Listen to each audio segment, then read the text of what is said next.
नमस्कार दोस्तों, भक्ति भंडार चैनल में आप सभी का स्वागत है। आज सुनेंगे हम हरियाली अमावस्या व्रत की कथा।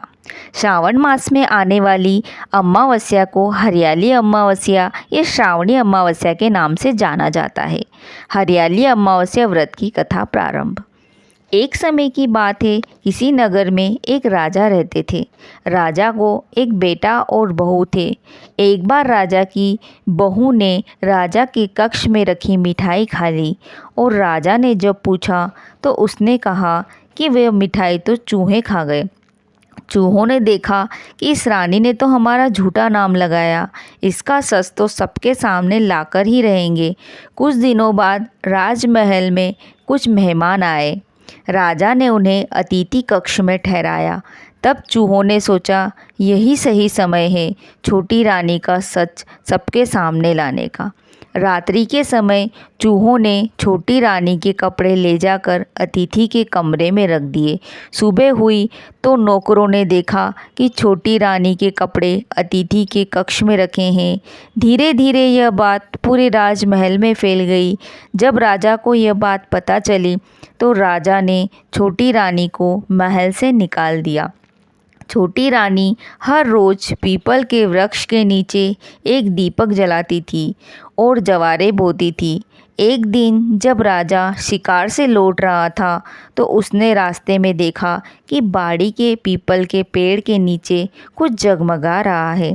राजा ने अपने सैनिकों से कहा कि जाओ उस पेड़ के ऊपर बैठकर देखो कि यहाँ क्या जादू हो रहा है।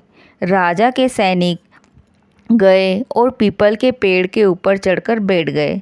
रात्रि में उन्होंने देखा कि वहाँ रखे हुए कुछ दीपक आपस में बातें कर रहे हैं। एक दीपक दूसरे दीपक से कहने लगा, तुम कहाँ से हो? तो दूसरा दीपक बोला, मैं राजा के महल से हूँ। छोटी रानी रोज़ यहाँ आकर पीपल के पेड़ के नीचे दीपक जलाती थी। आज हरियाली अमावस्या है, लेकिन छोटी रानी नहीं आई क्योंकि राजा ने उसे महल से निकाल दिया। तब दूसरे दीपक ने पूछा कि राजा ने रानी को महल से क्यों निकाल दिया?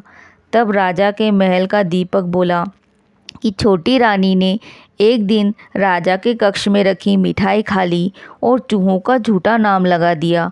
छोटी रानी के सच को सामने लाने के लिए चूहों ने रानी के कपड़े ले जाकर अतिथि के कक्ष में रख दिए और रानी पर इल्ज़ाम लगा। फिर राजा ने उन्हें महल से निकाल दिया। इसीलिए आज मैं सूना हूँ। सिपाहियों ने यह बात सुनी तो वह तुरंत पेड़ से उतरे और महल में जाकर उन्होंने राजा को सारी बात बता दी। यह सुनकर राजा ने छोटी रानी को महल में वापस बुला लिया और छोटी रानी ने पीपल के पेड़ में दिया जलाने का अपना नियम फिर से शुरू कर दिया। तो दोस्तों, ये थी श्रावण मास में आने वाली हरियाली अमावस्या व्रत की कथा। यह कथा आपको कैसी लगी हमें कमेंट कर ज़रूर बताएं।